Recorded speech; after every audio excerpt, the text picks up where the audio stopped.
Bonjour mes abonnés, bienvenue sur la chaîne Comment réussir à la FST. Cette chaîne qui vous donne des astuces, méthodes et des corrections de sujets d'examen. C'est pour vous aider à réussir facilement votre cursus universitaire. D'accord? Alors cette vidéo concerne ceux qui sont en deuxième année parce que c'est une vidéo de biochimie. D'accord? C'est une introduction à la biochimie. Donc ça concerne ceux qui sont en deuxième année de biologie, troisième année. Bon, pour ceux qui sont en troisième année, c'est juste des rappels, mais c'est quand même intéressant. Et aussi ceux qui sont en première année de chimie, troisième année de chimie. D'accord?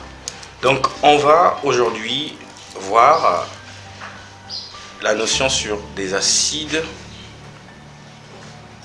aminés. D'accord? La notion sur des peptides. Et la notion de protéines. Voilà. Donc déjà, comme intro, il faut comprendre la notion de acides aminés, peptides et protéines. Alors les acides aminés, c'est comme des unités de base, d'accord, des unités de base qui vont s'associer entre eux pour donner des peptides. Donc ils vont s'associer entre eux pour donner des peptides. Alors, si le nombre d'associations de ces acides aminés augmente, on va parler de protéines. Voilà. D'accord? À un certain nombre, on parlera de protéines. D'accord? Mais sauf que l'association de ces acides aminés ne se fait pas au hasard. Donc, l'ordre des associations de ces acides aminés est dicté par le gène. D'accord? Donc ça ne se fait pas au hasard. Alors on va parler sur la structure cette fois-ci. On aborde la notion de structure. Structure, donc ça c'est le petit 1, on peut numéroter. Acide, donc la structure des acides aminés. D'accord? Parce que si nous comprenons la notion d'acide aminé, quand on va aborder la notion des peptides, ça sera simple parce que là, ce n'est que l'association des acides aminés.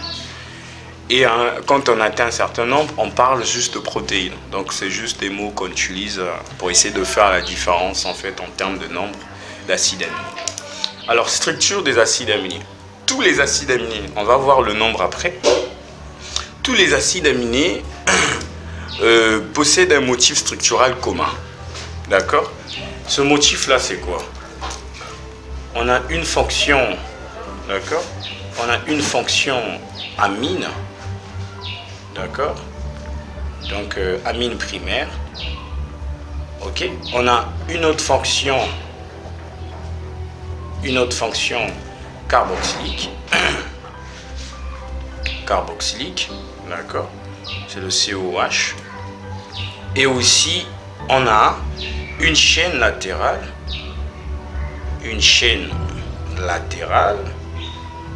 ok, qui est variable, qu'on symbolise par R. Donc ça varie d'un acide aminé à un autre, d'accord? Et toutes ces fonctions, donc les deux fonctions et la chaîne latérale sont portées par un carbone qu'on appelle alpha. Donc j'ai un carbone alpha, ok, qui porte d'une part une fonction carboxylique, d'autre part une fonction amine et le groupement variable R, d'accord? Et puisque le carbone il est tétravalent, il a juste l'atome d'hydrogène. Donc en gros, un acide aminé c'est quoi? C'est un carbone qui a 4 bras qu'on fait, et sur chaque bras vous avez des groupements. Par exemple, sur l'un des bras vous avez la fonction amine, l'autre vous avez la fonction carboxylique, le groupement R et l'hydrogène. D'accord? Maintenant, le motif qu'on a dit qui est identique à tous les acides aminés, c'est ce motif-là. La fonction amine, la fonction carboxylique et le groupement R. D'accord? Mais on va voir, ce groupement R va varier d'un acide aminé à un autre. Ok? Par exemple, dans le cas où le R, par exemple, le cas où le R, par exemple, nous donne un H. Ok? Regardez la structure. Pardon. Donc ça nous donne un C alpha, on a un H, on a un H, on a COH, on a la fonction amine. Et ça, c'est un acide aminé qu'on appelle la glycine. C'est le plus petit acide aminé qu'on peut avoir. Parce que son R est égal à H. Donc c'est 1 gramme par mol. Ça pèse pas trop. D'accord? Et R peut aussi donner un CH3. D'accord? Donc on a C alpha. D'accord? On a un CH3. Ok? On a un COH. On a la fonction amine. On a le H. Donc vous comprenez que le groupement R est variable. Donc ça varie d'un acide aminé à un autre. Donc chaque acide aminé a son groupement variable. C'est ce que ça veut dire. D'accord? Alors si vous avez compris la notion de structure des acides aminés qui vont avoir des motifs identiques, donc une fonction amine, une fonction carboxylique et une chaîne latérale. D'accord? Donc tous les acides aminés vont avoir ce motif-là. Alors si vous avez compris la notion de structure, on va essayer de regarder le nombre d'acides aminés dans la nature. Alors jusqu'aujourd'hui, il y a plus de 300 acides aminés inventoriés. D'accord? Donc il y a plus de 300 acides aminés inventoriés. D'accord? Maintenant, il y a juste, donc, pour les 300 acides aminés, il y a seulement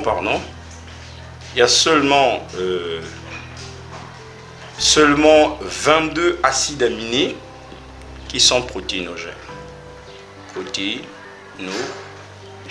C'est-à-dire qu'il y a juste 22 acides aminés qui entrent dans la composition, la constitution des protéines. C'est-à-dire que il y a juste 22 qui sont reconnus par la machinerie de la traduction cellulaire. D'accord? Ok? Et on les appelle, ces acides aminés protéinogènes, acides aminés fondamentaux. Attention, c'est pas essentiel, c'est fondamentaux. Parce que quand on fera la classification, on va essayer de parler sur des acides aminés qui sont essentiels, suivant l'origine alimentaire, et d'autres acides aminés qui sont non essentiels. Là-bas, c'est la classification suivant l'origine alimentaire. Mais ici, je suis en train de parler sur les 22 acides aminés qui sont protéinogènes. Donc on dit protéinogènes ou aussi appelés acides aminés fondamentaux. D'accord? Alors maintenant, les autres acides aminés dérivent. D'accord? Donc on va dire les autres acides aminés dérivent de ces 22, d'accord, de ces 22 acides aminés, ok, soit, d'accord, ils dérivent donc les autres, puisqu'on a dit qu'il y en a plus de 300 acides aminés inventoriés, mais seulement 22 qui entrent dans la constitution des protéines. Maintenant les autres, puisqu'il y en a plus de 300, les autres dérivent de ces 22 acides aminés. C'est ce que vous devez retenir. Donc les autres dérivent de ces 22 acides aminés, soit, d'accord, soit lors de la modification, d'accord, soit de la modification post-traductionnelle. Modification post-traductionnelle. Ça veut dire quoi?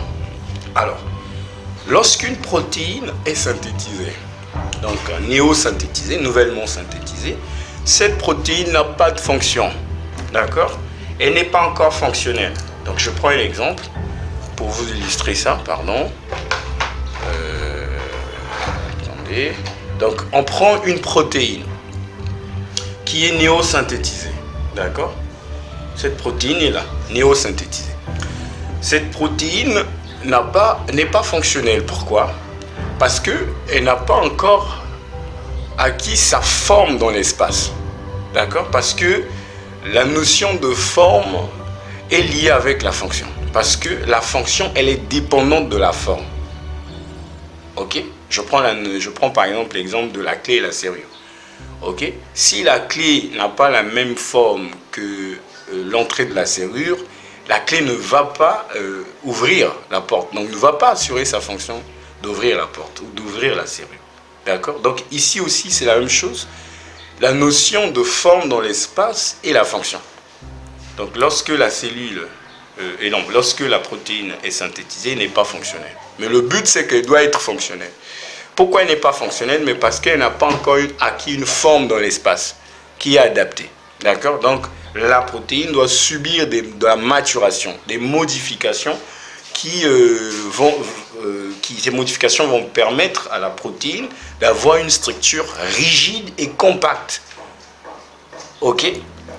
Et là, c'est ce qu'on appelle par modification post-traditionnelle. Et ça conduit à une protéine qui est repliée, d'accord, repliée, compacte. Donc il y a rapprochement des atomes, des acides aminés, ok. Il y a aussi ajout des groupements glycosidiques sur les acides aminés.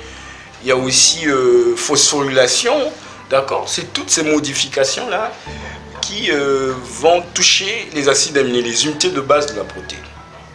Et ça conduit donc à des acides aminés comme par exemple hydroxyproline, ok, ou bien hydroxylysine. Voilà. Donc hydroxyproline, hydroxylysine, ce sont des acides aminés mais non protéinogènes. D'accord? C'est-à-dire, lorsque cette protéine subit ces modifications, l'ajout du sucre, par exemple du glucose, l'ajout par exemple du groupement phosphate, ok, et là la protéine amenant cette forme tridimensionnelle, 3D, et là elle devient fonctionnelle. Mais lorsque cette protéine sera dégradée, parce que dans la cellule il y a des événements, il y a par exemple d'une part la dégradation des protéines, d'autre part la formation des protéines. Donc lorsque la cellule dégradera cette protéine, la protéine va libérer ces acides aminés. Donc ces acides aminés vont se retrouver dans le cytoplasme. Mais ces acides aminés ne seront pas réutilisés pour former des protéines. D'accord? Parce que ces acides aminés ne sont pas reconnus. D'accord? C'est pourquoi on dit que ce sont des acides aminés non protéinogènes qui vont se former lors des modifications post-traditionnelles. D'accord? Mais ça ne rentre pas dans la formation des protéines. Et vous regardez bien que ça dérive des acides aminés protéinogènes. Voici le premier cas. Ou soit, ça peut dériver des acides aminés protéinogènes, soit au cours du métabolisme. Ok? Au cours du métabolisme. D'accord? Exemple en fait, nous avons ornithine. Par exemple, la sutriline. D'accord? La sutriline. On peut prendre aussi homocystéine. D'accord? Ok? Donc, par exemple, l'ornithine et sutriline, ça c'est dans le cycle de l'urée. Vous savez que l'urée, c'est un produit de la dégradation des acides aminés. Donc, lorsqu'on dégrade les acides aminés, ça conduit à l'urée. D'accord? Et le cycle de l'urée conduit à l'ornithine et à la sutriline. Donc, vous regardez que ça dérive forcément d'un acide aminé protéinogène qui, lors de la dégradation de cet acide aminé, ça conduit à de l'ornithine, par exemple, ou de la sutriline. Donc, au cours du métabolisme. D'accord? Alors, qu'est-ce qu'on peut donc dire? On peut donc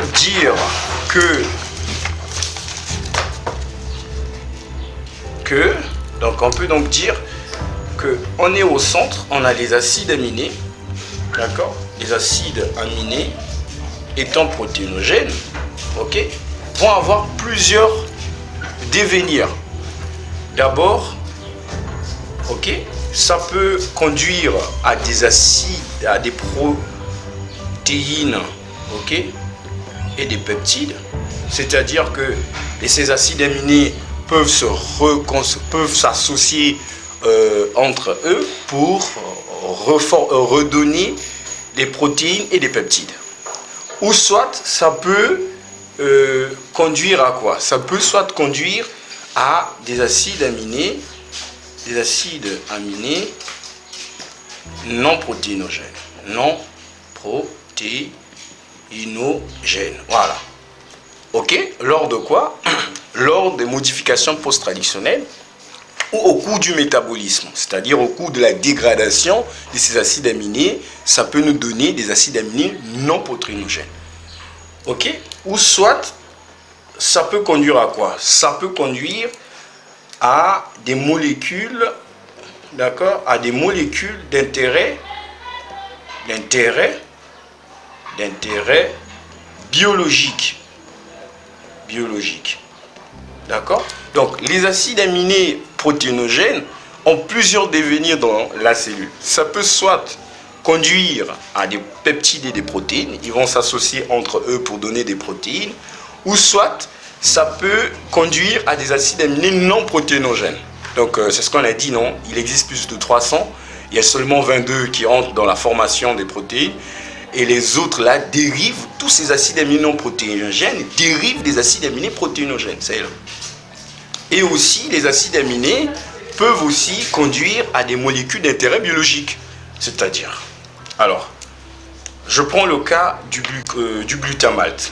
Le glutamate, par exemple, le glutamate, ok, on sait que lorsqu'il subit une décarboxylation, d'accord, une décarboxylation, ça conduit au GABA. GABA, c'est un médiateur ou un neurotransmetteur dans la communication entre les neurones. Donc, ça dérive d'un acide aminé, ok? C'est pourquoi on a dit que les acides aminés peuvent donner des molécules d'intérêt biologique. D'accord? En passant par des transformations, on est d'accord? Les transformations que les acides aminés vont subir pour donner les acides aminés protéinogènes, ce n'est pas forcément les mêmes transformations. Ce n'est pas les mêmes transformations. Donc, en fonction de la transformation, ça peut conduire soit à des molécules d'intérêt biologique ou soit à des acides aminés non protéinogènes. Par exemple, dans le cas des molécules d'intérêt biologique, la transformation la plus importante, c'est la décarboxylation, qui est plus fréquente en fait, c'est la décarboxylation. Donc, continuons avec cette transformation de décarboxylation. Je prends par exemple l'histidine. Histidine, vous savez que c'est un acide aminé protéinogène. Donc, si ça subit une décarboxylation, d'accord, ça conduit à quoi? À l'histamine. Donc, l'histamine aussi, c'est un intermédiaire ou un médiateur dans les réactions inflammatoires. D'accord? On continue, on prend, mais si des transformations, continuer par exemple, ça peut conduire à la dopamine. Là, c'est clair. Ok? C'est d'autres types de réactions, en fait, d'accord? D'autres types de transformations, ok? Vont conduire à la dopamine. D'accord? Mais quand on fait la décarboxylation, l'histidine se transforme en histamine. Voilà. La réaction qui est plus fréquente, c'est la décarboxylation. Mais il y en a d'autres, hein? Il n'y en a pas seulement ça, il y en a d'autres. Alors, on avance. On prend le tryptophane. Tryptophane.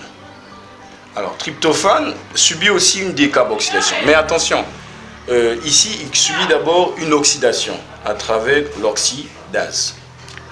D'accord? Ça donne un 5-hydroxytryptophane. Tryptophane. D'accord? Tryptophane. Alors, le 5-hydroxytryptophane subit la décarboxylation. Voilà, la fameuse transformation qui revient tout le temps, une décarboxylation pour donner la sérotonine. Voilà, qui aussi est un neurotransmetteur. Donc, le résumé en fait en tout, c'est que vous devez comprendre que l'acide aminé protéinogène est à l'origine de tout, en fonction de la nature de la transformation. Ça donne les acides aminés